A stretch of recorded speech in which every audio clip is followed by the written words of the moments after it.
welcome to the All Need Music Podcast. I'm Matt. I'm Jesse.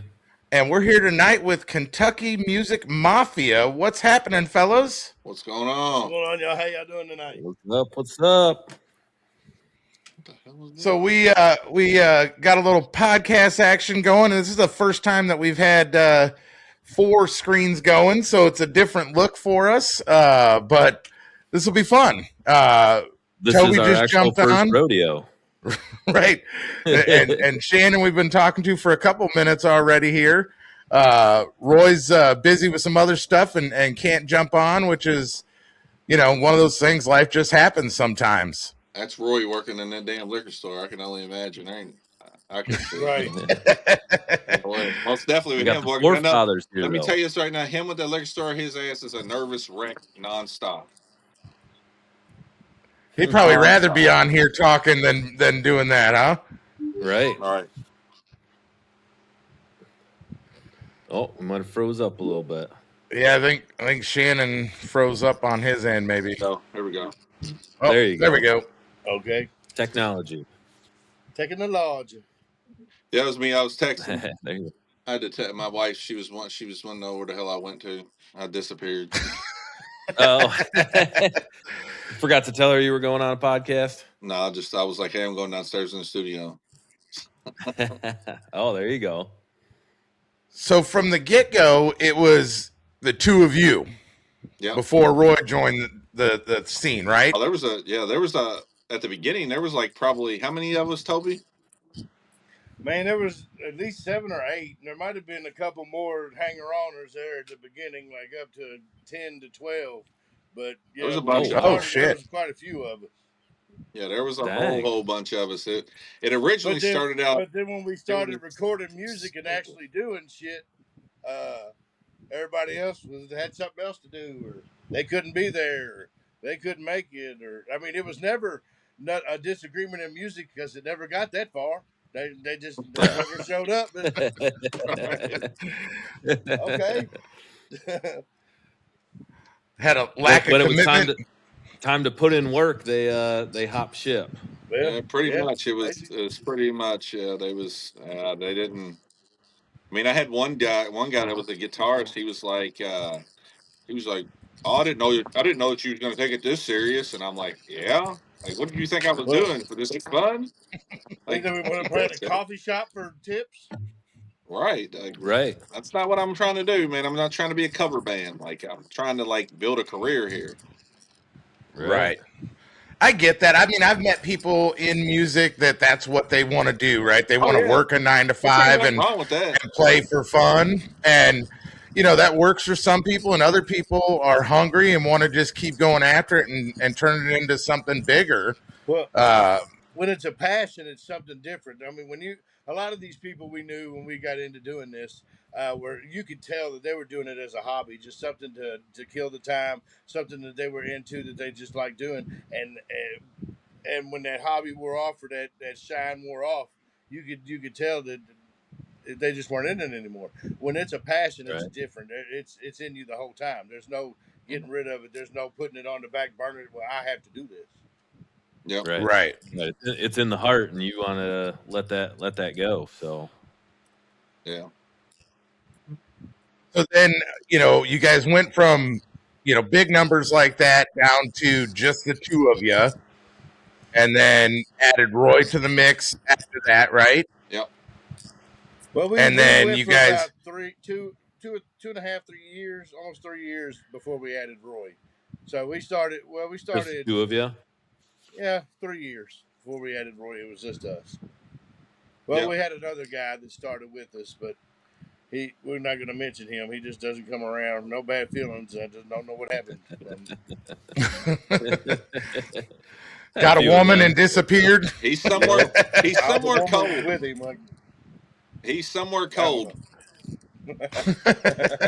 Wait, is he up in Michigan with Matt there? No, Northern Michigan. He's just cold everywhere he goes. Oh, there you go. Am I lying, Toby? No, man. It's one show we went to. It was 75 degrees outside. We're sitting there. It was one of our first shows. We'd only done about 2 or 3 shows, and we we're looking around. We're starting a meet and greet, and we're shaking hands and kissing babies and whatever. And we're like, where the fuck is he at? And we go out. He's sitting out in the bus, and he's up in the corner. I mean, he's like, he's got a hoodie on. I'm cold. What the hell are you talking about, man? Get out of the bus. 75 degrees. Get out of the bus, man. The long story short about that dude had a lot of demons he's battling, a whole lot. But I mean, his old lady did not help it one bit. It was like she force fed that shit, man, and it was sad. I mean, it was crazy. But I'm pretty glad, pretty glad it was a clean break. He walked away, and it was what it was. There wasn't no drama. We didn't have to go through a bunch of crap and this and that. That's what I liked about it. Everything was cool. We're still cool. He just parted ways. That's all it was. Yeah. Sometimes you got to do that. Right. But then we stumbled upon Roy. We liked it. Shannon likes to tell people we found him on the side of a mountain in East Kentucky, but he's not playing. That's where he's from. So that's where he's still at. I mean, I go there every now and then. Shannon goes there a lot more than me, but to visit with family. But that's where he's still at. So, okay. Yeah, boy. I mean, Roy literally, like Roy was just, we did a song. We ended up doing a music video down there where Roy's from, which that's where my family is all from. And I guess Roy seen it, and Roy sent me an email and said, "Hey, I'd love to do music with you guys." Which at the time, Roy wasn't doing any kind of music at all. Like Roy was just working a job and just sitting at home playing with kids and his old lady. And that's all Roy was doing. And then we ended up cutting 2 songs with Roy, and then the rest was said and done. And Roy just when we clicked with Roy. We cut the 2 songs. I mean, even when we put the songs out, it was Kentucky Music Mafia with Roy Cottle. And then after we went through those songs and got to see how our chemistry was working and how we did this and how we did that after a few weeks, we was like, we got to just keep him, man. It's got to be us. It's what it's got to be. So we brought him along. He agreed, and he was like, "Yeah, I'm down." Yeah, because I told him, well, this was my pitch to him. I said, "Look, dude," I said, you could go back to your job and you could just sit at home, or you could come out on the road and make money." Not a lot. I was like, money. You can do that. I said, you can make some money with us. I was like, you can make some money with us if you want to. I was like, other than that, I was like, you could just do whatever. I was like, you want to join the band? And I was like, well, we'll be doing a lot of shows. And at the time, we most definitely was. Oh man, we did that. That 1 month we did. Man, I think we did 11 shows and something like that in 1 month. It was crazy. Like 12. Oh my goodness! It was like 12. It was like 12 of them. It was like 12 in 1 month. It was pretty wild. So where are you guys from? You said Roy's from East Kentucky. Where are you guys at? Louisville. Louisville. Okay. How far away from Roy are you then? Like 3 hours. Oh, dang. So you do a lot of these kind of things when you guys are talking to each other. I mean, we're all in a message group, and we talk shit to each other all day. So, I mean, like literally. Hey, I know how that goes. Like we have like a whole involved when we got to go to shows and when it's time to record and stuff of that nature. There's a lot of driving and meeting up and having to do this because he's so far away. But other than that, yeah, we don't do video too much. I mean, his head takes up the whole camera. It'd be on. So I had to back Matt up. He was doing the same thing when we first started this podcast. I had to back him up. That's funny. So speaking of talking shit, because Roy's not here and I can't ask him about it. I don't know if you guys seen the Freeman brothers got a podcast and they had Kevin Thomas on there and he said that he was gonna whoop Roy's ass. What do you think about that one? You think Kevin Thomas got Roy beat, or you think that Roy whoop his ass? Let me tell you this right now. Roy is the most athletic big man I've ever seen in my life. Really athletic. Roy can move. For a big boy. Roy can move. Yeah. Roy can move. Nice. Roy can really move. I watched that man run a couple blocks one time in Nashville, like dead sprint, just run. And I'm like, all right. And he pulled his pants up at the same time, so he didn't really have his arms to balance him out. So I mean, Was somebody chasing him, or was he going for some hot chicken? oh no, he was trying to chase down Jelly and Brantley. Oh, nice. So it seems like, and I've not met Kevin. We did an artist spotlight on him, but he seems like a cool dude. Kevin's real, and it seems like a lot of the Kentucky folks just really seem to click more so maybe than the Nashville scene. Is that, you guys feel like that's the case? Like you guys? I mean, I feel like we all click anyway. I mean, it's who you are and what you represent, and what you can tell by his music and the way by the way he conducts himself, that's who he is and that's what it means to him and that's everything to him and everything's coming from his heart. That's what it's all about. He's not trying to put on a show. He's not trying to impress anybody just by doing what he's doing. He loves doing what he's doing, and that's what it's all about, especially to me. Yeah. Absolutely. Well, and that's what I've noticed, because I follow all kinds of musicians, from all the different aspects of country, whether it be the country rap or there's even some bro country that I'll listen to. I love the old classics and everything, but what I have noticed though is a lot of, at least what I feel like is the case, like people from Kentucky are just like, you know what, we're gonna fucking do it our way, not the way that maybe the Nashville algorithm says you should do it. It's like, I'm going to be real to me and what I want to do. That's what I like about Kevin. That's what I like about you guys, is just like, this is who we are. And if you don't like it, like, whatever, I don't care. We're going to still do us. That was our whole branding. That was our whole branding behind this whole thing. Was the Kentucky Music Mafia stuff? Was we do what we want to do, and we ain't gonna have nobody else tell us what to do. And I mean, like, we're really cool, and we're in with a lot of folks in Nashville. But I mean, I'll be damned if they tell us, "Oh, you better do this, and you're gonna make this kind of music." You can't do it like that. Are you sure?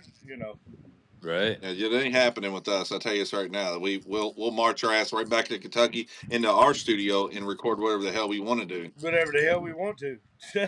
Right. Yeah. There you go. Right, and that's what I really like Matt was saying. That's what I love about kind of the independent, like just kind of do what you want. Like nobody's going to tell you if you want to do something a little more bluegrassy, you want to do something more country, a little more rock, a little more hip hop. That's why we do the music that we do, because we came up on all of those genres at one time. Yeah. When we came up from the late 70s to the early 90s, mid to late 90s, you had every genre of music exploding. I mean, every single one. Everything was good. And you didn't have a choice but to listen to all of them, because radio didn't just play one. So you had all of them, and that's what we were raised on. And we and our family, and spending time in the country, most of it that we listened to was country music. But we also had the influence of all of our friends listening to this or listening to that, or and hanging out with them and going to the house parties and hanging, bonfires and backyard get-togethers, whatever. That's how you got to love all this other music and relating to it with these other people that are hanging around while you're listening to it. Right. Back when all genres of music were good, not like today. Yeah, you gotta pick through a bunch of shit, man, just to find some good stuff. Yeah, absolutely. I mean, don't get me wrong. A lot of people, I even seen a guy getting interviewed. He said something about it. If I can't understand the lyrics to what you're saying, this guy was talking about, I don't need to hear the lyrics. I just feel the music, and then I gotta hear the lyrics, man. And don't get me wrong. Back in the day, the only one I really didn't listen to was the screamo or the real big loud when they get there and you couldn't really understand it, because I couldn't understand it. That was right. And the same thing today with mumble rappers and things. What did he say? It's not that I don't like it. I don't know. How can I even tell you if I like it? I don't even know what he said. Right. Sounds like it's got a mouthful of oatmeal.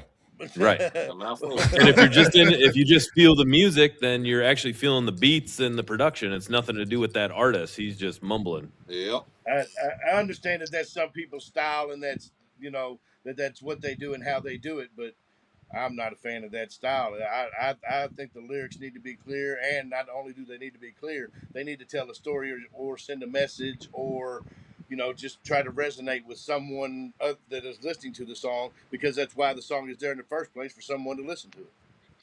Right. Right. Absolutely. Well, I had a debate with my dad not too long ago because my dad's old school and he thinks they haven't made country music since like the '80s. And, and there's a lot of people like that. And I'm like, Dad, listen, Colt Ford is a country singer. He just sings at a different rhythm. But if you listen to what he's saying, it's the same shit that they've been saying in country songs for years. And if you really want to get technical, to me, Charlie Daniels was doing country rap before Yes, anybody. of course he I'm was. Of telling you, course he was. yes. And, Right. and people say, "Oh, Charlie Daniels is country. He's a legend," right? I agree. I think Charlie Daniels is great, but you can't tell me The Devil Went Down to Georgia wasn't a rap song. And It I definitely tell was. it, I preach that It to definitely was. everybody. I preach that to everybody. Absolutely. Oh, Red Sovine used to rap. He didn't sing. You hear Red Right. Sovine sing? Yep. What about that Oh song, yeah. Teddy Bear? Ain't that a rap? Yep. Teddy In my bear. opinion, that's a rap. Yeah. Yeah. You can Well, and actually that's understand what's that rap. funny is like every I don't know 10, 20 years you get people say, "Well, this new stuff that ain't country, that ain't country," and it's like, the hell, it's not at all. Is right. It's just done in a different format, but it's still the same storytelling, and that's what country You're music always gonna is. have the old school. I'm kind of old school. Shannon keeps calling me old school, but it is what it is. There are a lot of old I don't school call you people old school. that are I call that you refuse to ancient. listen to a hi hat or an 808 or anything of that in their country music. All they want is a fiddle. All they want is a banjo, a steel guitar. They don't want the anything other than that in their music. And Right. I don't understand, because that's just the way they were raised, I guess, or what they were around when they I mean, fell in love with music. I don't know. but see the thing, and see the thing with us is like all of us mainly, all of us had like our grandparents like influence us like so much, like all Right. three of us. So it's like we was raised on that kind of music too, but then we was younger, so we went to school with younger people, so it's like we got influenced by this or we got influenced by that. I Right. mean, we like fiddles, we like banjos, we like that. I mean, we like hard rock and roll, we like some rap music. I mean, Right. we literally like every type of music there is. Hell, there's all kinds of shit there. You never know. I mean, you might go over to Toby's house and you hear some damn Yanni or Michael Bolton or something. I don't know. I don't know about Michael Bolton, but you might hear some Culture Club or some Wham.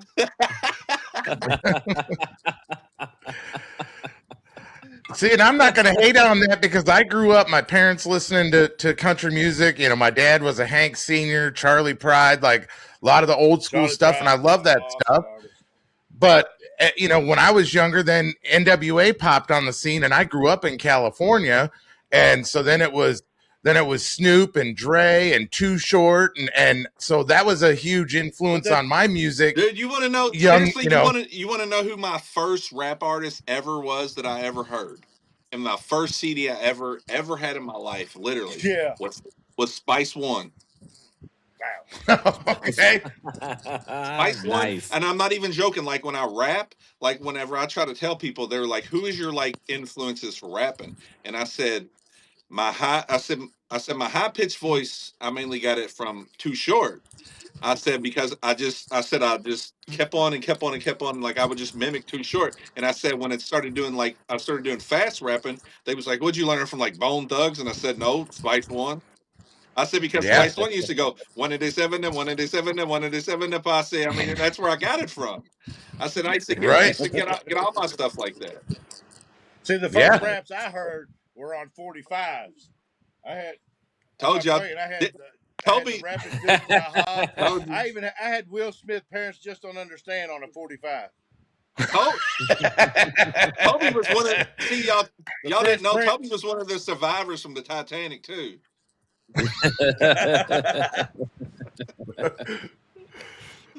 Oh man.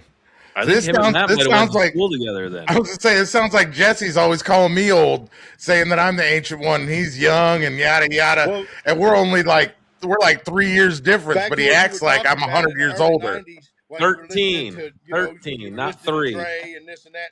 At the same time, you had Toby Keith and Mark Chestnut and Shania Twain and all these big artists in country music making their way, doing their same thing too. So we were back and forth with all of this and taking it all in. You know what I mean? And you still had the rocket on the other side. You know, all the hair bands and all the, even heavier rock than that. All of it. Then you went right into like alternative rock and the grunge rock. It was so cool. Yeah. I mean, it was Nirvana and Pearl Jam, and it was one hell of a time in the 90s. As a kid, most definitely, because like my family was like a close knit family. Like we all lived in like the same area, like a block apart from each other, and like I was raised and I lived with my grandparents. So like my grandparents, like they put me on game with like George Jones and like bluegrass music, like the Stanley Brothers and Bill Monroe and Flat and Scruggs and all that, and the Ricky Skaggs and Keith Whitleys and all that stuff. Yeah. And then I'd go to my mom's house, and my mom's would be more of like the newer country, like I'd say like the Mark Chestnuts and the John Michael Montgomerys and stuff like that, and plus Southern rock. And then my uncles and them had their own band growing up, or when I was growing up, and they did like mainly like Hank Jr. and Leonard Skinner and Foghat and stuff like that. And then like my older cousins that was a couple years older than me, they influenced me to like rap music and like the rock and roll side of things. So it was like all the time, and it was like there was so much music just going on around me as a kid. It was like I took it all in. And then my uncle, whenever I was a child, whenever I was really little, my uncle like influenced me to like Michael Jackson and shit like that. Like I remember as like a child, I was like 6 or 7 years old going to see Michael Jackson in concert. Nice. And okay. It was like that was probably like, I remember bits and pieces, but that was probably one of the coolest things I've ever seen in my life. That was really cool. All of that stuff is so great too. I was talking with another friend of ours who went to see Struggle last night. We were just talking music on the way, and I was like, man, it's crazy. Like, I primarily listen to country now, but I still go through these phases. Yeah. Like, I might be the only dude that's got a poster of George Jones on my wall and Papa Roach on my wall right behind me that are a foot apart. But also, like, I went through this phase where a neighbor of ours knew that I liked music when I was like in early high school, maybe like 9th, 10th grade. And he was like, let me let you listen to some of my music. And he got me listening to Etta James, and he got me listening to the Bee Gees. And I remember my mom one day like coming in like, what the hell are you doing listening to the Bee Gees? And I'm like, this is pretty good, Mom. And she's like, I know, I used to listen to that.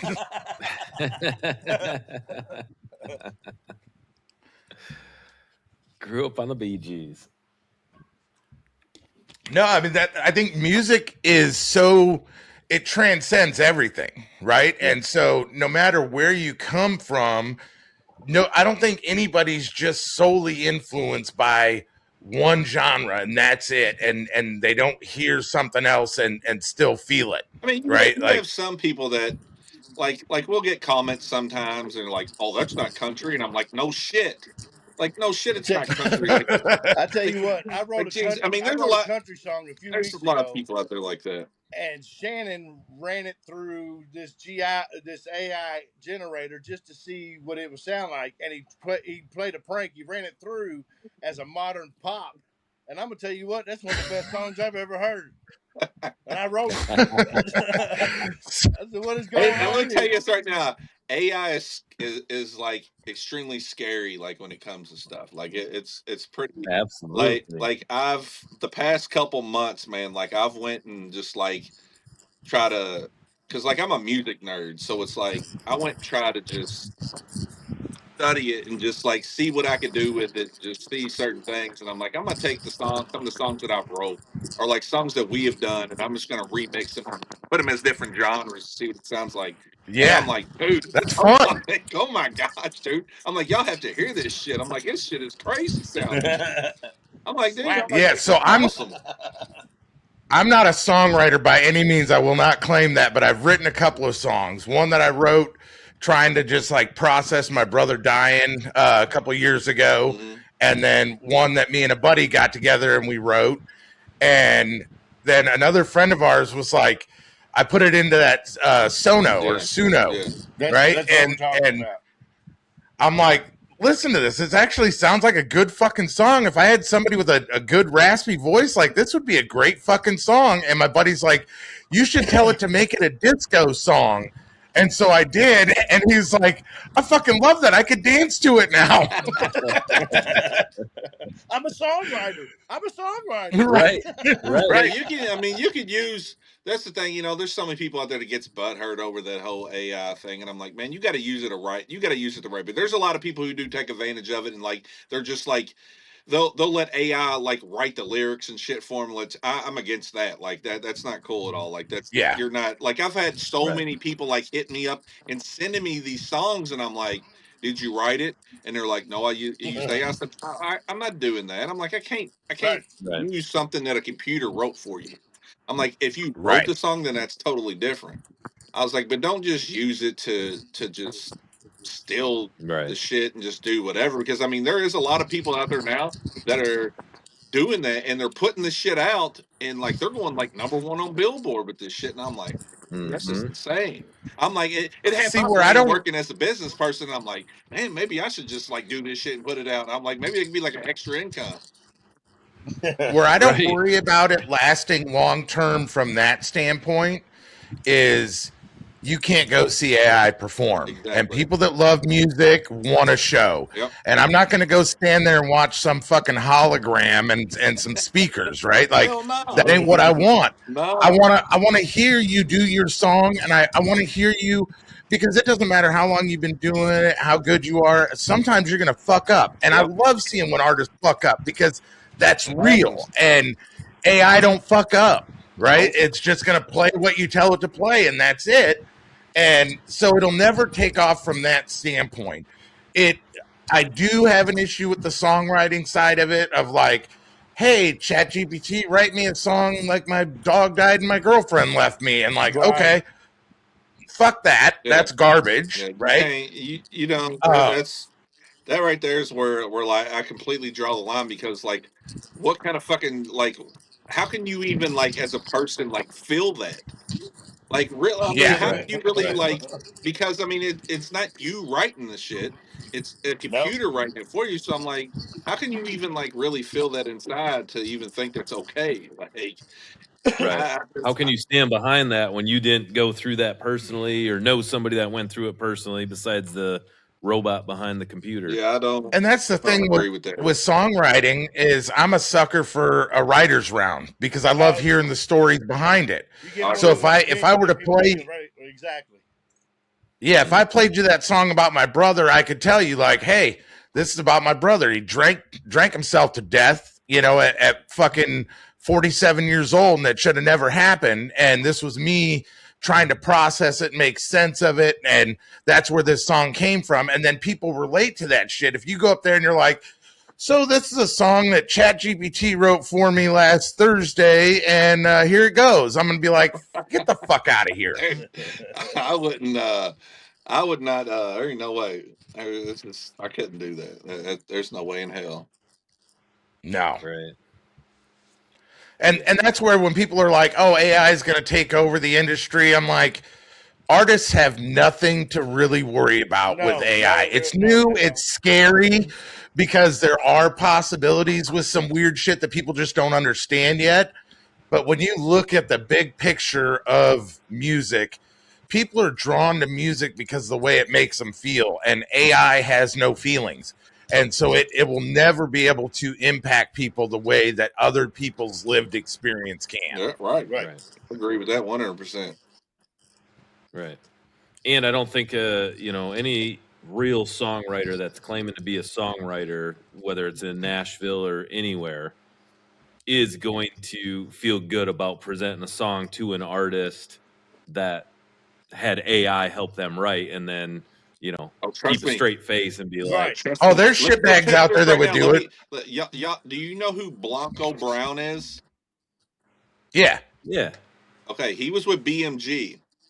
Blanco Brown literally got into it with BMG because BMG was standing behind some AI shit that almost sounded just like him, and he got out of his contract because of that.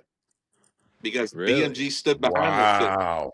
That's where the problem lies with a lot of shit, is that there's record labels that are standing behind a lot of it, and like thinking a lot of the That's shit's crazy. okay, which Well, all they see is that dollar don't signs and surprise me streams. at all. Right. I mean, that's Yeah, they don't give a shit no, hell no, dude. When at the end of the day, they don't give because a they don't got to shit. pay nobody. Exactly. But that's the beautiful thing about the internet, though, right? Is on TikTok, I follow probably 300 artists, and some of them have as few as 600 followers, and I'm one of those. You know, Kevin Thomas is one that I found him when he had like 500 followers on TikTok, and now look where his stuff's gone. And so, you know, it doesn't matter to me if you're on a fucking label or not. I don't give a shit if you're making good music. I'm going to fuck with you. If you're not making good music, I don't want nothing to do with it. So I don't need a label, and people don't need a label to put an album out anymore, because you can put your shit on DistroKid and put it on TikTok and Facebook and Instagram and pick up fans that way. Got a computer. Right. Right. I mean, just like the thing that I learned, the business side of it, the business part is what like I lacked a little, like a lot of it whenever we first got into it, and I started pushing the business aspect of it. Like I lacked in it quite a bit.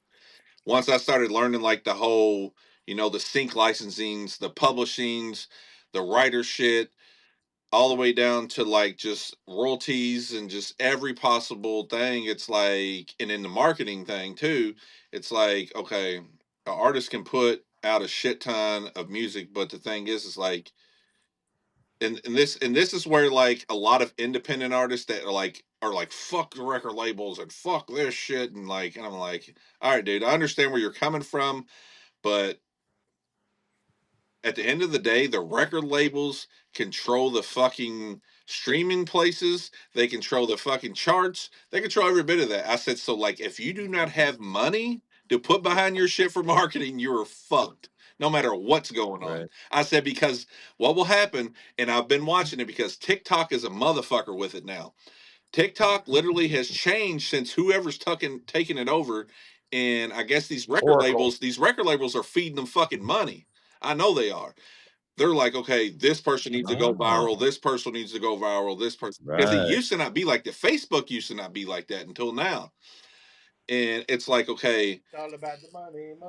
It's all about money. It's like Yeah. these record labels are like, okay, we have the power to do this, so like, let's put money towards this, so this artist won't do this, and this artist, like, if you buck against the system, what they call it, what I've noticed on the business side, at the end of the day, you're probably going to fucking lose because they have way too much. Like I try to stay in the middle. I try to stay in the middle. I'm not going to sit out here and go fuck the record labels. I'm not going to sit over and say I'm just going to fuck this, fuck that. I mean, if they're going to tell me what kind of music I'm going to put out, then we're going to have a problem. That's Right. that's when we're going to have a major issue, because you ain't going to have me out here prancing around look like fucking Boy George. I tell you that. Like, I'll be damned. Like, that's when I will draw the line. And I'd probably really go crazy and probably try to go. Yeah. I'd probably go fucking find some kind of billionaire or millionaire, whoever. I would try to go find one somewhere and be like, look, dude, I'll give you one hell of a percentage if you just fucking give me a shit ton of money to help me push this shit out here.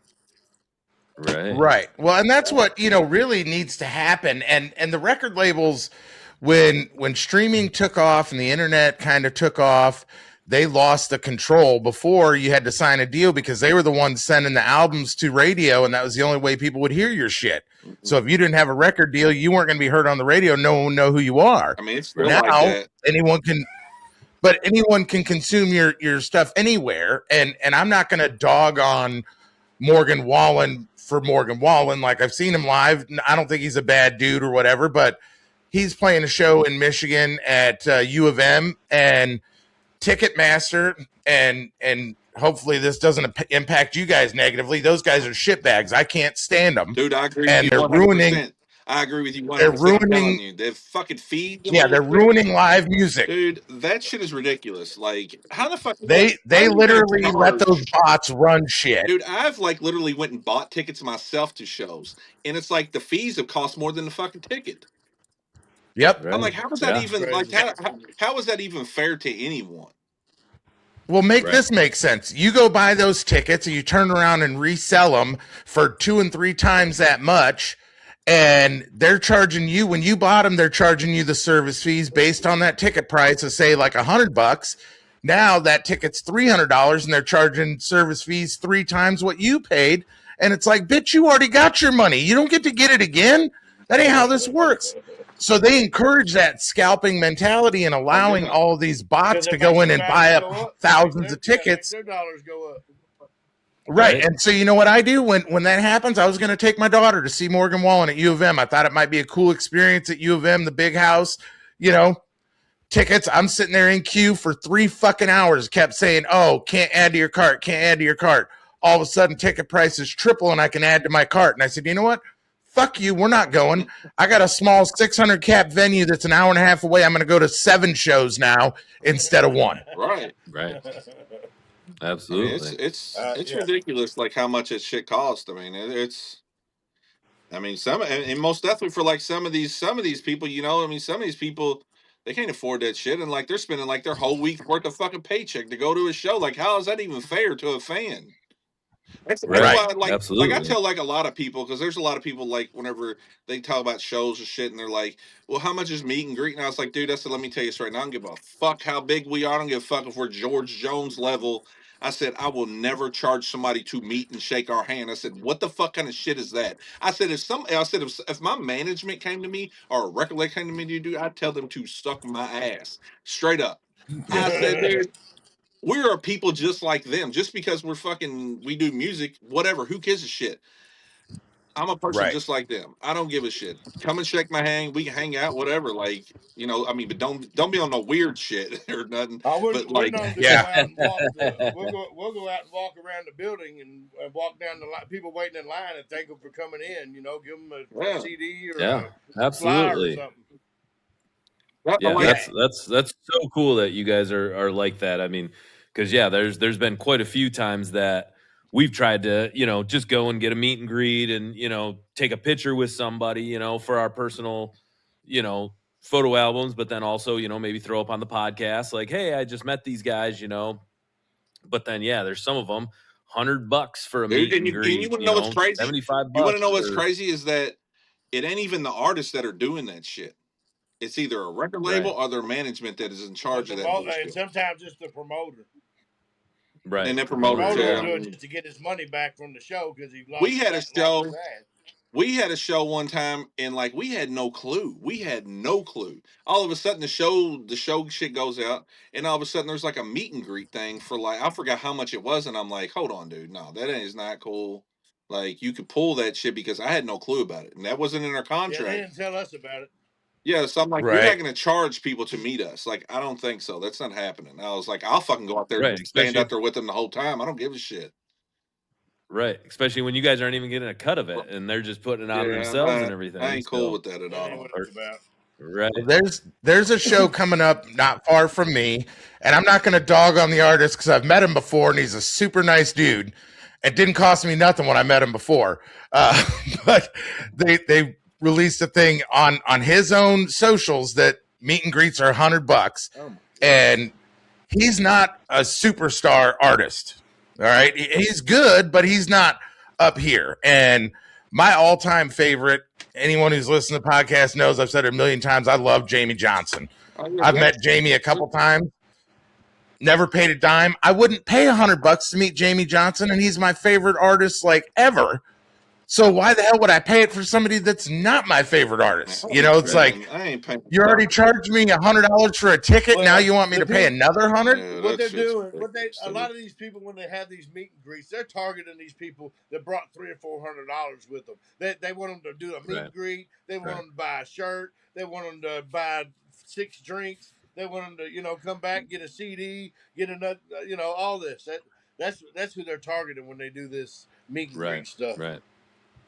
Right. And that's like us. Like we always on the podcast here, we're always telling people to go and buy your merch. You know, when you're at the concert, buy the merch. Right. You know, we always are rocking people's merch. I got some Taylor Austin Dye on here. Oh, yes, I don't even know. She's a Kentucky girl. Waylon Hannell. But yeah. So it's like we always tell people, go buy their merch. And it's like, that's how you guys, you know, helps you get from show to show. People don't understand how important that is. It's like, all right, and if we're like, we already bought the ticket price, and I know you guys get a little bit, but probably not as much as what the venue and stuff. But then like we try to buy the merch, but then like you're talking about, now you want to throw in a meet and greet on top of it, and it's like, right. I already spent even on a smaller show. I already spent 40, 35, $50 to get in the door. Now you want 30, 40 for a shirt. You want another 100 for a meet and greet. You know, that's crazy. Right. That doesn't make right. sense. Yeah. And it seems like, you know, people, you know, when you are doing the meet and greets now, maybe if you are like a Chris Stapleton or a Lainey Wilson, you know, in the country era, like where they only have X amount of time to meet so many people. Right. I think that should be more of like a ticket, like if you sign up for the fan club or something. Right. But if you're anybody smaller than that, it seems like you would want to shake hands and meet as many people as you want, because people like us go to meet, you know, say someone like you, and it's like, hey, we got a picture with them. These guys are cool as shit. Like, I'm definitely going to be telling all my friends about these guys. I've never experienced having 20,000 fans that all want to meet and greet with me. After, you know, I've never had that experience either, to where I've had that many fans. So I wouldn't know how to, I still wouldn't try to charge, but I don't think there's any way in hell I'm going to be able to meet 20,000 people. Well, I'll tell you what. I'll get in the line one at a time. There's a story that I heard.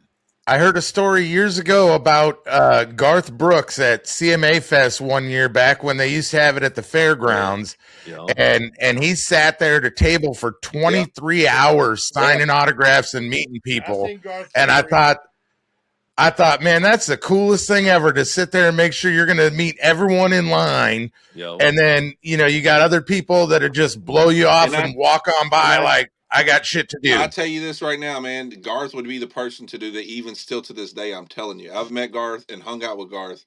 Garth is one hell of a person. A lot of people give him shit. Garth is a good dude. I'm going to tell you, it's flat out, plain and simple. Garth is a great guy to me. Like, he was awesome to me whenever I hung out with him. Awesome guy. So, like, Garth, I feel like anybody that does that's a solid stand-up person. And you know what I mean? There's a lot of artists. There's a lot of country artists, most definitely, that are dickheads. Like, real dickheads. Yep. They're like, no, you got to talk to my security. You got to talk to this person. I'm like, dude, I'm trying to talk to you, not the fucking security guard. Right. How are you doing? Yeah, well, we were at CMA Fest last year, and we went to the Rock and Jock softball game, and had an artist that, you know, afterwards we were in this alleyway where they all came out to go to this after party, and everyone was stopping, signing autographs, pictures, just shooting the shit. There was a fence between them too, so it wasn't like you had to worry about someone mobbing you. Right. There was literally a wrought iron fence. And one particular artist, everyone was like, come on, come over. Oh, no, I got to get to this after party. And when it was us, I think we had a group of like 8 of us that were there. And it was like, well, that was kind of a dick move. But just down from us, there was a guy that had 2 kids with him. And this artist blew them off too. And then I got really pissed. It was like, come on now, you can fuck off with that shit. You can't stop for 30 seconds and make those kids night. We'll bring the kids up on stage if they want to come up. Right. I've watched artists do that. I've watched artists like seriously, like people would be like right next to them and they will just like keep their head straight, not even say a word to them. Like, just keep on going. I'm like, dude, like that ain't cool. That's a good way to lose your fan base. Right. Well, I'll tell you what, you're there. We went to a show this year, and that artist was at that show, and we watched the opener, and we left. We didn't stick around for that person. That's karma right there. That's what they get you. I don't blame you. Absolutely. I don't blame you. So yeah, it's a crazy world, and even like back on the merch topic, I've been hearing more and more about record labels dipping their fucking hand into that now. So when you're signing your contract, they're getting a cut of your merch sales now too. You want to know how much they're getting? Bigger venue, they want 10, sometimes like 50%. Oh yeah, Or I 30%, know whatever you sell. some of these record labels are taking like 60 to 75% of their merch sales. That's God. horrible. And can That's you horrible. imagine? That's Can you nuts. imagine somebody like say like a Kenny Chesney? Kenny Chesney sells the shit out of merch. Like I've been to his shows and seen it for a fact. Like, can Right. you imagine how much that he's probably grossing millions of dollars from merch. So it's like, can you imagine losing 60 to 70% of that? That's Dang. Dude, I'd be ridiculous. sick. Yeah. I would be sick as hell off of that. Yeah. Yeah. No, and I think that's probably why some of the prices have skyrocketed. I was actually stoked. I don't know, earlier this month I went to a show and was able to pick up a shirt for $20. That's the cheapest I've gotten a shirt at a show probably in 10 fucking years. I was like, really? It's only $20? Give me 2 of them. Right. You sure about that? I mean, that's what we'll buy you we out. usually do it. We usually our merch usually at t-shirts. It just depends on really like how much it costs us to print the shit up and all that. But I mean, we Right. range Roughly anywhere 20 bucks between right now. 20 to 30, somewhere around there. That's Yeah, good. which is Yeah. 30 is pretty standard anymore. But sometimes I went to Rock the Country last year. My wife Like wanted a Gavin $60. Adcock hat. Was it $60 for I a got shirt? I got my wife a Gavin Adcock hat. It was $45. I could have bought it on his website for $35. I'm like, why the hell does it cost me $45 Because at Rock the I was Country? getting ready to tell you, when we do the bigger venues, we had what they'll do is they'll jack their prices up because they got to pay this venue 20 or 30% of their cut of their merch. I'll tell you this right now. Right. I'll tell you a story. I'll tell you a story when I used to stay in Hendersonville, when I used to hang out with Struggle quite a bit. Struggle told me a story. He was about to get ready to go out to it was when him and Jelly did Red Rocks in Colorado. No. Okay. Well, he was bitching and bitching and bitching, and I'm like, so what the fuck are they trying to do? And he's like, dude, he said they want 30% of my fucking merch sales. And I'm like, what? Red Rocks did? Yes. Wow. He said, dude, he said, I'm about to park some shit in the parking lot and sell it. He said, dude, he said, if I take my Right. they want 30%. He said they're taking jellies too. And I'm like, dude, are you fucking kidding me? I'm like, I know that they're making a killing off of this show. I said, so what the fuck, dude, are they want your merch for? But we've played some arenas and they're the same fucking way. They want 50. I think the last time we did it, 50 was it 15%, 20%, 25, or somewhere around. It was 20. It was 20. 20%. Yeah, they wanted 20% of our merch sales. For what though? Like, what are they staffing the booth for you? Exactly. Or are they like? Are they printing your T-shirts? Are they you're making footing money that bill? on their property. Yeah, but they're also charging me $17 for a fucking beer, so they got enough money right there. Right. That's what I see it as. Yeah, I don't know. I'm digging more and more the smaller venues, the smaller festivals, because I'm just so sick of that shit of people just trying to fucking rob everyone blind. And it ain't the artists making the money, but they're getting a bad rap because people are like, well, why the hell is this shit this much? Right. And it's because they don't know all of this. And that is why. $500 to go to a concert. That's insanity. Right. And that is why, dude. I'm telling you. I mean, prices are fucking. I mean, I bought 2 tickets to go see fucking Marilyn Manson next month, dude. The fucking 2 tickets was $500. Jeez, yeah. And I was like, it took me a couple minutes to fucking put my thumb to that send. I was like, dude, I don't want to do it, right? But like, I want to go see him, so I'm like, all right. And my wife wants to go see him, so I was like, fuck it, dude. Once in a lifetime, here we go. I'm just gonna go. Let me just fucking cry later on after I send. Right. So what was it, Matt? Like 3 years ago, I think we set our record for the number of concerts we seen in a year. And what was it? We saw 70 some artists that year. 70 some artists, like 78 or something like that. But we've seen far less in the last 2 years because the wife. Not me this year. I'm running it up. Well, you're running it up, but we found some smaller venues. But the wife kind of put her foot down because it was like you said, shit. Every concert we go to, it used to be maybe $100 for the two of us to go get some merch, get some drinks. Too. Yeah, now it's getting $300 every time we go out, and it's insane, like, dude. all right, we got to pick and choose these concerts that we're going to. We can't go to every single one that we want to go to. Kind of pick and choose, but yeah, that's ridiculous that they're. And it's like I love to support, then, the artists that we go see by buying the merch. The artists that you really want to see, they don't even come through your town, but once every 3 years. So when they do come, you're like, I got to do it now, or I'm not going to see them. I got to do it. Yeah. 3 years. Yep. Right. Yes. But it used to be we could see them for $30-$40, and now it's $300-$400. So it's like, I want to say Struggle last night was $25 for those tickets, and that venue's great. A drink $6 for a whiskey and Coke. So to me, that's reasonable. That's a good time right there. That's a good time. You can have a good night, and other than that, like if I'm looking at spending money, I've gotten to the point now where I've got some venues that are on my bucket list that I want to go to. And so before I go dropping money at like $300 on a Morgan Wallen concert, I'm going to go to Renfro Valley because I've always wanted to go to a show there. Hey, let me tell you this right now. Let me tell you, Renfro Valley, Renfro Valley is awesome. Renfro Valley is awesome. Yeah. Like I've seen, let's see, who have I seen there? I've seen Travis Tritt there. I can't remember who else I've seen there, but it's nice, man. They got right there on the facility, they have the Kentucky Music Hall of Fame, which Keith Whitley's in it, and like all these other artists that are from Kentucky are in there, man. It's really cool, man. And the people who are there, Jessica, who runs it, awesome lady, awesome lady. Yeah. I've been trying to rally the troops to go down there in June because Jamie Johnson's there. I'm like, man, I can do a bucket list venue and see my man. Like, let's do it, and we'll go hit some distilleries. We'll make a long weekend of it. Isn't there a redneck rave in June in Kentucky?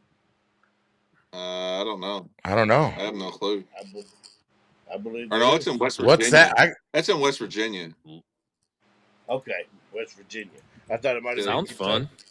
Man, y'all go there, dude. I gotta look it up though now because that sounds fun. Dude, have you ever seen that? No, but I want to look it up now. Dude, look it up. You will be like, wow. Like Vice came and did a story on that. And like put it on TV because it's the wildest shit that you ever experience in your life. I just want you to know. It's crazy. It says mud, music, and mayhem. Exactly what it is. Like the original Tailgate and Tall Boys, like back when Upchurch and Calhoun and Demon Jones and all them were doing it. This is like just nonstop party, like nonstop crazy mudding and it's like a nonstop party. Like we've done a couple of them. It's pretty rowdy. Say, were you guys going back? Possibly in June. Nice. Oh yeah, Matt, you might have to wrap that into the trip then. Instead of a long weekend, we're gonna do a long week. Last time we did that, we got in too much trouble. It starts on it's a 4-day. It starts on Thursday. It starts Friday, on a Thursday. Saturday, Sunday. Okay. Well, Sunday's more of the wrap-up day or whatever. Right. Damn, dude, what the hell? But there are concerts Friday and Saturday all day long. They start at 1 or 2 o'clock and they last until 10 or 11. And they do it Friday and Saturday all day long. Nice. That's where it's at. I actually came across a festival that's in Tennessee. Stumbled on it on TikTok, and I'm like, man, I want to go check this out. It's what the hell that is? Rednecks with Paychecks. Like I can't wait. Bluegrass? I had to go to that one. Have you heard of that? That one's in Texas. Which one? Rednecks with Paychecks. Rednecks with Paychecks is crazy. Y'all look that oh shit yeah, up. I've seen Dude, that. That looks crazy. pretty wild. Yeah. They got the big fancy toys out there. Yeah. North Springs Music Festival in Whitleyville, Tennessee. It's in October, and I don't know if I've heard of that. So I found it, and then they started announcing their lineup for this year, and they got Channing Wilson going to be there, and Kevin Thomas is going to be there, but it's a lot of that. I know exactly what you're talking about now. Outlaw independent shit. This guy, I guess, started in his hayfield during COVID when they said he couldn't do shit. He's like, all right, well, fuck it. I'll bring it to my yard then. Nice. Nice. So I'm like, this dude's my kind of people because he's like, fuck the system, we're gonna do it anyway. Right. And now he's turning it into something where people, that aren't his friends are coming. Right. Nice. Might have to get the Music Mafia down there. Well, you guys got a couple festivals coming up. I seen on socials. You got one in Ohio, I think it was. Yeah, we have that. What the hell is it called, Toby? What are you talking about? Vet Fest? No, not Vet Fest. That one's up in. That's in. What was the That's other one? Blazing Blazing Summerfest. Summer or something like it. Yeah, that one's pretty big. Okay. That one's gonna be pretty cool. That one's in June, I know, and then we go to like up by Cleveland. We play Vet Fest, which hell, we've played Vet Fest this will be our 4th year. Oh, no. Okay. This will be our 5th. Nice. Is it 5th year? this year? We got, who is it? Confederate Railroad, Wade Jennings, us, Railroad. Yeah, I can't wait. Kevin Thomas, and Caden Wilson. That's okay. That's a nice lineup. We have to look at That's that. August the 29th, if I'm not mistaken. Yeah, it's earlier this year than it usually was. Nice. We've seen Wade Jennings a few times perform, so yeah, we might have to. He'll be up here next month at the venue in Cadillac, the place that I was telling you about that's got the $6 drinks. Jennings. We're good friends with him now, but we had a good story about how we met him. We're standing out at a show, and he's performing on a stage that we're getting ready to perform on, and he don't know who we are at the moment. He looks out, and Shannon's got a Jesse Keith Whitley shirt on, and he said, "Hey, I know who that." He said, "There's somebody out there wearing my brother's shirt, but that's not my brother." He said, "Who are you?" And about the same time, we both said, "Kentucky Music Mafia." He said, "Oh, you're the boys here to put me off the stage." Nice. Oh, it was hilarious. That's the same day we met Jesse, Uncle Jesse impersonator. It's great. It's great. I bet you guys got some stories over the years of different shows and some wild shit. There's a lot. There's a lot of stories. If you do it long enough. Some can be told, some cannot be told. Trust me, I have right. I have videos and pictures, man, that like I would love to post online, but I can't. Right. That are like, I mean, we've had fun times. I'm telling you, we've had some fun. I bet. I bet. Most that's what it's about. You're not there to be bored. Whenever I'll tell you this right now, when it's us and Jesse Keith Whitley together, I'm telling you this right now, dude.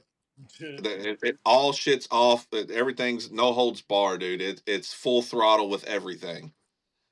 Don't push nobody. Don't push nobody. Yeah, we're not fighting nobody like that. But like, it's just, I mean, we just have a good time. I tell you, if you didn't know who he was and you just came around us, you'd probably be like, "What the fuck? Like, why is these guys just talking shit to each other like this all the time?" I mean, we're the kind of people, dude. We'll walk up, dude, and probably punch each other in the nuts or something, dude. I mean, that sounds like our circle of friends. I was gonna say, yeah, that's just how we are. I mean, I was picturing more like a Motley Crue, Ozzy Osbourne like dynamic, but the nut punching. I would say we'll go when more we with that when we first got together, most definitely when we first started touring and shit. Dude, I'm telling you this right now. I think that was the first weekend, or no, it really wasn't the first weekend, but it was like one of the first weekends that we all hung out with Jesse in Nashville during the Keith Whitley Memorial Ride. Dude, let me tell you this right now. This was the most craziest shit I've probably. I mean, it ended up being like people getting sprayed with fire extinguishers. Fucking like Roy's asleep on the bed, drunk out of his ass, gets smacked in the nuts, woken up like that. Dude, that video is so funny. We terrorized. He hangs off the side of the bed. I'm gonna puke. Right. We terrorized the hell out of so many people, dude, that weekend because we was all in a hotel together. Like there was like all these people in a hotel we knew. Dude, shit. Dude, we took this one guy's hotel room, and we fucking stacked up all these chairs and all these boxes and shit in front of his door. And when he walked out, dude, like all this shit just fell inside of his fucking. Oh fuck! We rolled, dude. Summer camp. They wrote. Yeah. Let me tell you this right now. They wrote all over Roy with a permanent marker. Roy had no clue. The next day, he walked outside to go smoke a cigarette. He said he came back. He said all these people are just staring at me, man. I don't know what the hell. He said I guess they. He said did they know who I am or something?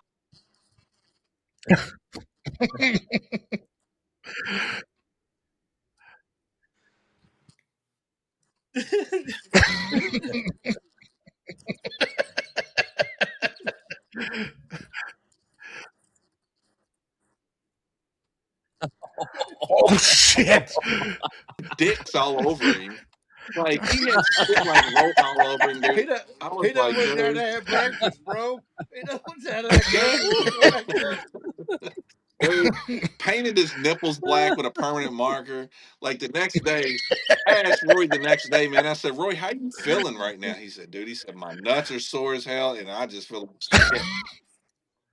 I said, I bet you do. I said, you drink like fucking 2 jars of moonshine by yourself.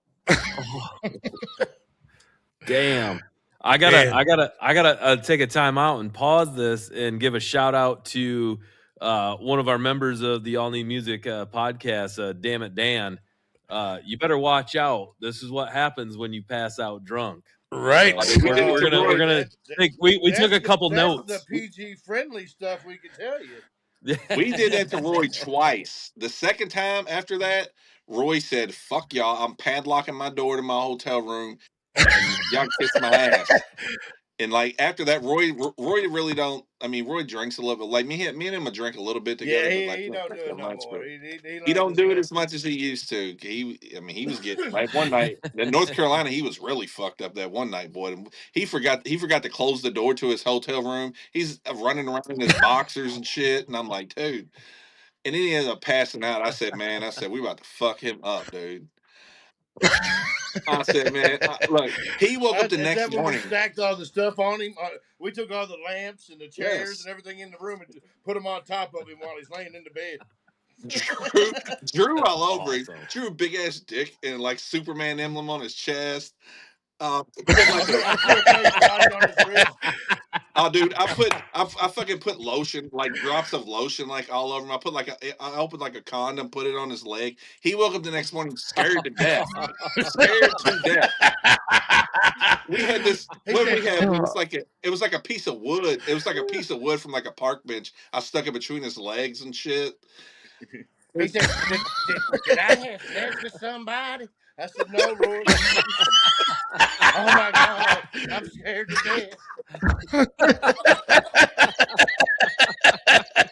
Dude, he was scared to death. Fucking drew a watch on his fucking wrist and shit. He came banging on our hotel room door and he was like, "Hey bitch, you know what time it is?"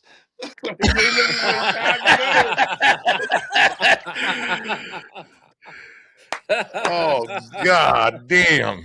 Oh man. Oh, see, and Jesse Keith's somebody that I've wanted to see and haven't had a chance to yet. And I was actually just telling Dan and Jesse and our other buddy Carl that we should throw a team together and go down to his golf thing. And now I think we really need to, because it sounds like we could have some fun. Man, y'all come down there, man. If y'all want to get in, let us know, man. Because like all his management and shit, that's all of our people. So just let us know. I can't golf for shit, but I love to drink and drive, and that's the only place you can do it. I won an award last year for the worst drive. I think it went like 15 feet. It went right over there. I was waiting for Toby to break the golf. There's a chance that we don't end up in dead last. Right. I mean, dude, it's just a bunch of people fucking playing. The thing is, trying not to get too drunk, because every fucking hole there's a shot or a mixed drink or a beer or a snack it's like, Jesus Christ, like a gauntlet I'm trying to run through, trying to play golf. It's crazy. And like this year, I think I know Kevin Thomas is going to come. He's playing golf this year. Roy's going to play the golf this year. I said, man, What the fuck, dude? I said, y'all motherfuckers, y'all better hope y'all good. I said, because y'all big motherfuckers ain't riding on a golf cart. It's a lot of walking. The walking didn't bother me last year. It was really, really hot, and I got a little heat exhaustion. I had to Dude, sit it was down hot and as let hell. our I'm drummer telling you, take over. I got overexerted. I had to sit down. I couldn't take it. it was. It I'm was telling hot. you, It was it like was. 96 degrees. Man, It it was was hotter crazy. than that. It was like fucking walking around Africa over there or something, dude. It was hot. fucking hot. I played like 6 holes. I was like, nah, I'm done. Nope. I mean, it was hot. It was really hot. We was at the hottest day. But it was cool, man. There's a lot of good, there's a lot of people who come out. I know Creed Fisher came last time too, but he was like he was just roaming around. I don't know what the fuck he was doing. See, Jesse, we need to get down there and do this. I know. It sounds way more fun when they tell what the stories are dude, going to it's be fun. than when I'm you telling were you like, right hey, now. you want to go golf? It's fun I know. as hell. When I seen it, I was like, man, we should just go down and do it. I bet that shit would be fun. And they're like, now they're going to watch this and be like, all right, fuck it. Sign us up. Let's go. I'm telling you this right now. Yeah, before I'm like, I don't. There's a lot golf, of like okay. y'all know like the Country Rebel and all them, right? Yeah. Okay, they was our partners last time. Like Man, cool as hell. Like Darren and them are cool as shit, man. But like you'll meet you get to network with all these people and like there's all kinds of these different artists and like there's a bunch of there's a few charities there too. Dude, y'all could bring y'all could bring y'all shit out, dude, and probably fucking. I mean, Daphne probably be like, "Hey, y'all can put your fucking podcast shit up and like do this and do that." I mean, interview people. Set up at a certain hole and y'all interview everybody. Right at a hole or something. You know what I'm saying? Yeah. Get it like the ninth when everyone's got a good buzz already and you hear the stories. Right. I'll just hand out fucking Pedialytes because everyone will need them by then because they'll be fucked up by the ninth hole. If it's hot again, when is it? When is that? May the what? What is it, Toby? May I know something, so it's probably gonna be pretty warm. This year's on a Thursday.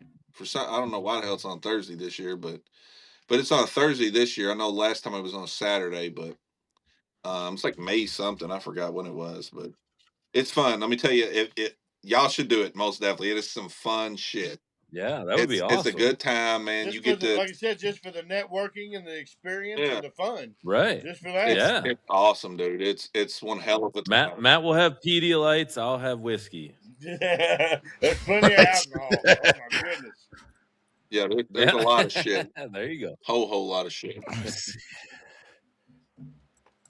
Here it is. It's May 7th. Yeah. Oh, that's coming up. 5 weeks, something like that. Oh, it's in Thursday, and it's in Goodlettsville too. That's where I always stay when I go to Nashville. Yeah. I think it's at the same place we played at the last time.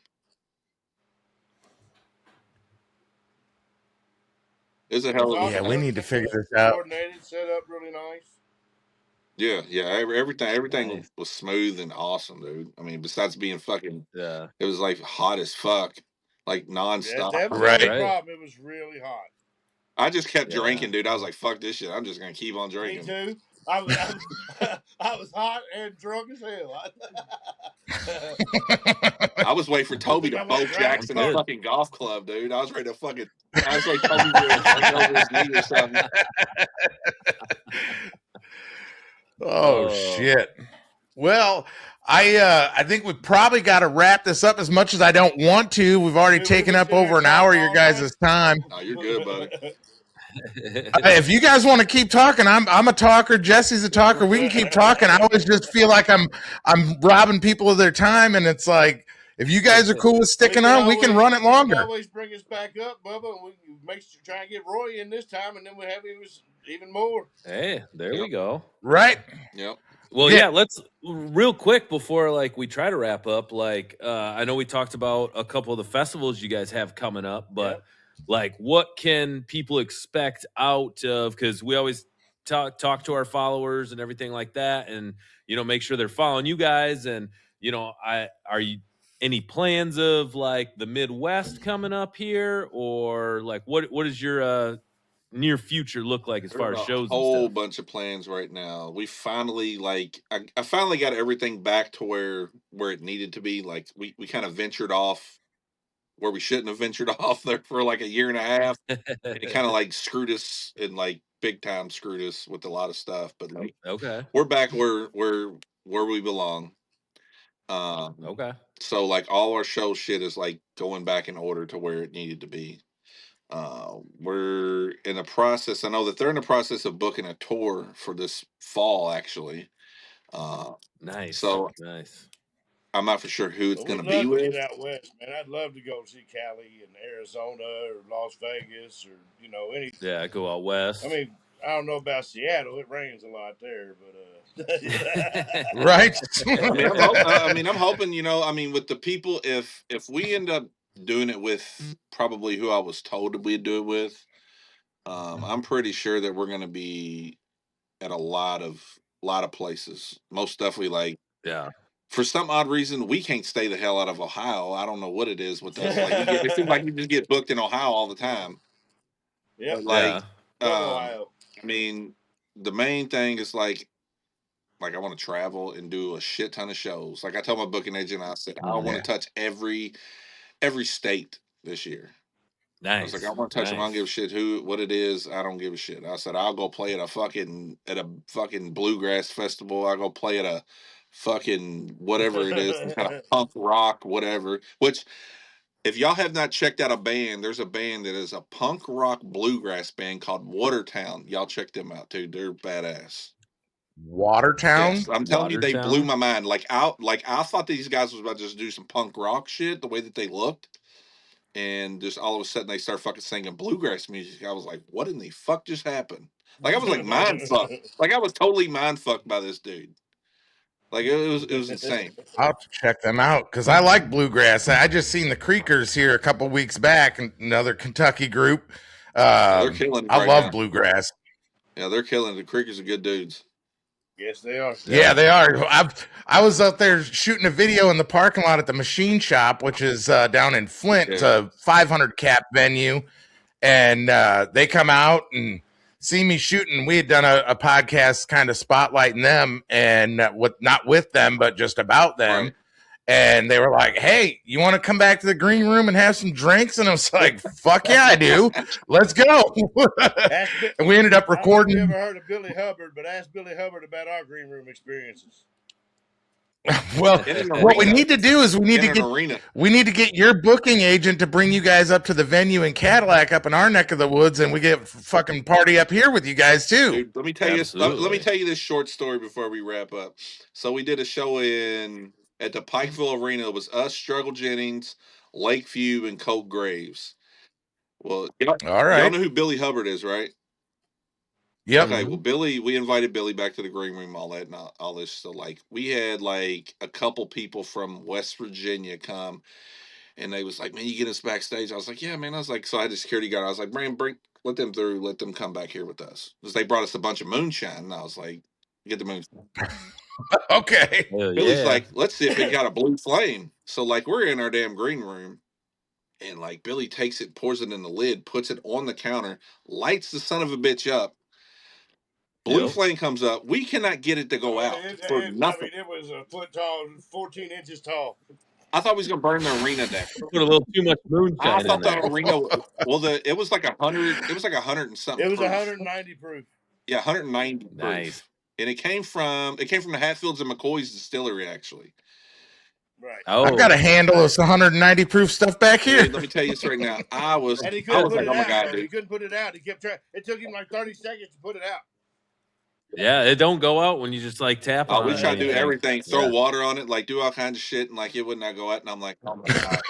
In my video, dude, he's sitting there recording the thing the whole time, and I'm like, man, I'm glad you got all that on fucking film. That was awesome. Yeah. I thought we was going to evacuate the arena for a second, though. Well, we got to cancel the show now. The place is on fire. That would have been the most. Right. That would have been Sorry like. That would have been like some Motley Crue shit for sure. Right, there you go. While we're back there and he's doing the moonshine, we passed a couple joints around, and he talks about he had to get out of there. He said I don't know what was going on. I don't know what my head was going through. I had to get some fresh air and get out of there. He said he went outside and he was freaking the fuck out. It was on a podcast. It was hilarious. There was so much weed. There was so much weed smoked back there. It was insane. I mean, he just was high as fuck. Like, just he was like other fucking. He was on like another dimension, like I was that one time when I fucking hit that damn what's that shit that Dab, you had when me. you did the dab. Man, fuck that and fuck all y'all. Oh, Dude, I thought man, you guys got I some was. good green room. I thought dude, I smoked out because like I don't really smoke. I don't really do none of that shit. So it's like I smoked that dab and I'm like, dude, like I feel like I'm floating on a fucking cloud or something, dude. I can't feel my legs. Am I on the moon? I went and sat down in my car, and I'm not even joking. I promise you. I sat down in my car and I sat back like this. I could not move. Like I couldn't move my arms or nothing. Like I'm about to like freak the fuck out. And I'm like, dude, there's like a water bottle over here, dude, that I already like. Cause right as soon as I got it, I'm like, man, I'm thirsty as fuck. I chugged this water bottle like it was nothing. I have never drank that fucking fast in my life. And I just sat there, dude. And I'm like, fucking, like, man, I am fucked. Like I am fucked. I am fucked. And I'm like, man, like we're just starting the day out. We're going to the fucking redneck brawl with Jesse Keith Whitley in a couple hours. And I'm like, dude, I can't even fucking drive nowhere. Like, yeah. And after you hit that dab, we did like 10 or 12 tastes of moonshine. Oh yeah, different flavors of moonshine and bourbon. I tell you, dude, you get sideways in a hurry. I was so. We got to hang out with these guys, man. You guys got to come to Michigan. We got We to need- get to Kentucky. I would say we need to get down and golf with them. Hey, Yeah, come and golf with me. absolutely. You'll have a blast. Oh shit, man! I don't know that I don't know that I can handle. I don't know. I can handle partying with them twice. I might die the first time. Are you gonna die with him? Most definitely. That motherfucker smokes like it ain't nothing. It's like fucking, it's fucking Cheech and Chong over I here. don't know if you see me. I've been smoking the whole interview. So. I can tell. Look at your fucking eyes over here. I thought I saw you in and out of the screen right there. You look like you're fucking the fucking a leader of fucking North Korea right now. Oh, yeah?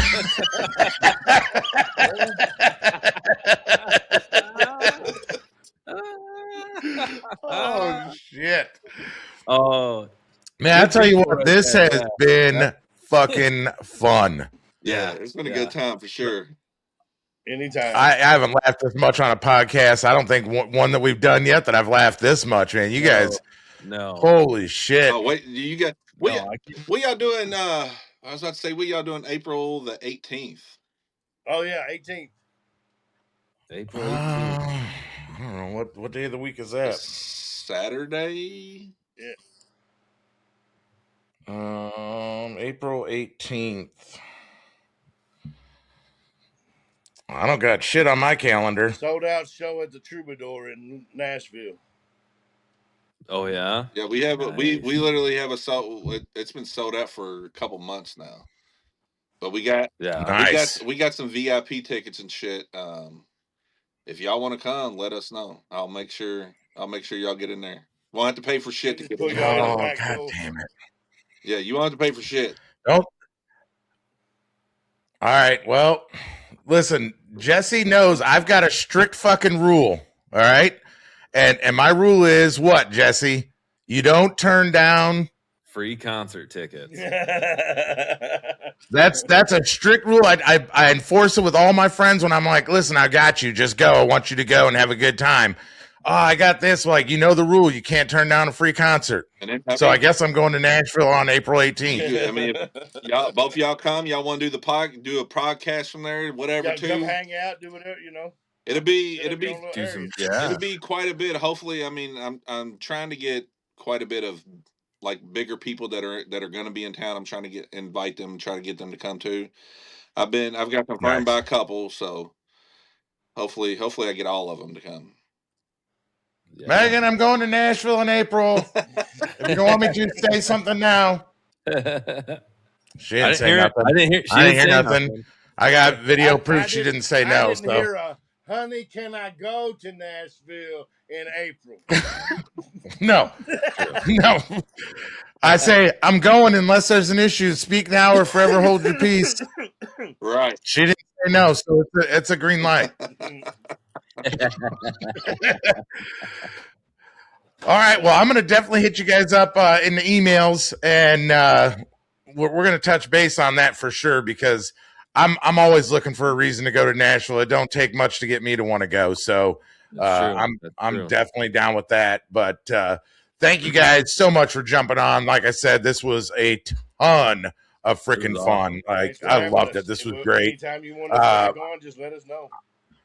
I know your guys' socials have been popping off and really active lately. So is there one in particular that you guys want people at more than the other? Do you want them more on Facebook or Instagram or TikTok, or does it matter? Just come follow you everywhere. All of them. Go follow us. Yep. Go follow us on TikTok, YouTube, Instagram, Twitter, whatever the hell X, whatever the hell they call it now. Yeah.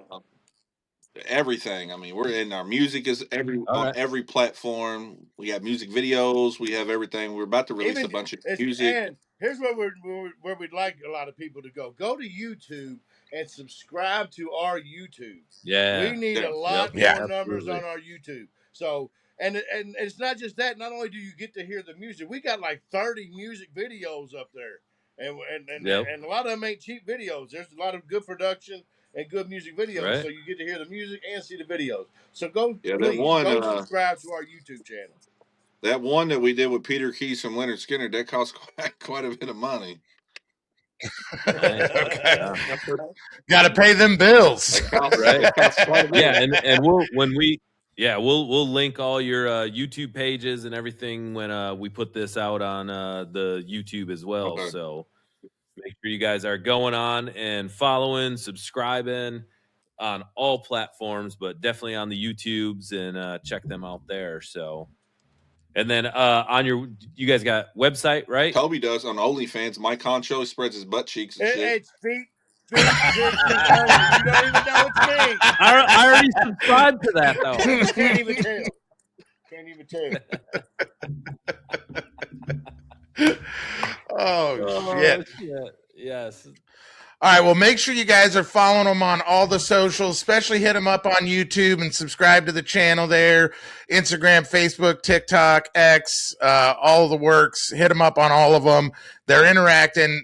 I love seeing that too, when people are commenting, liking, and responding. You guys are doing that, and I love that. So we'll definitely be connecting after this, because I have a feeling we're going to get fucking drunk together at some point here real soon. No. Trust me, we have a shit. Let me tell you this right now. We have our own moonshine too. That it ain't in the stores yet, but like we have our own select. Really?